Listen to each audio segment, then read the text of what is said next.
Leo nataka kuchangia au kushare na nyie mambo ya kufanya au ya kuzingatia ukiwa unataka kufanya maamuzi. Karibu baba, karibu mwenye nyumba, karibu ingia. Kabla ya kwenda kwenye mada husika, naomba unisaidie kubonyeza kitufe cha kujumlisha, kitufe cha like, cha message, cha kushare na cha kunifollow. Understand this. Ni wakati gani wa kufanya maamuzi sasa? Moja, fanya maamuzi ukiwa kwenye hali ya kawaida bila kushurutishwa na mtu, bila kusukumwa na kitu chochote. Aidha, unapofanya maamuzi jizuie kufanya maamuzi yoyote ukiwa kwenye hasira.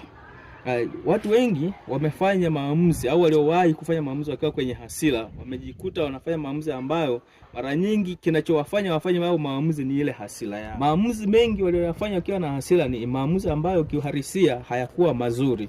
Yalipelekea wao baadaye au baada ya kutulia au hasira kuisha, ziliwapelekea wao kwanza kujutia yale maamuzi waliyofanya wakati wakiwa na hasira. Understand this.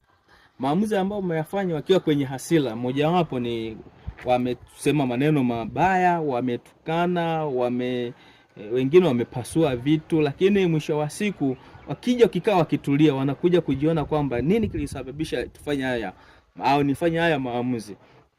Ukija kuangalia ni zile hasira ambazo ziliwafanya wafanye maamuzi ambayo yalikuja kuwagharimu baadaye na kujutia. Kwa hiyo unapofanya maamuzi, epuka sana kufanya maamuzi ukiwa kwenye hasira.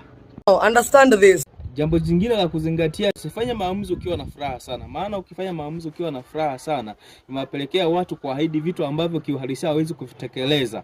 Na hii inapelekea kuwaingiza wao kufanya maamuzi pia sio sahihi.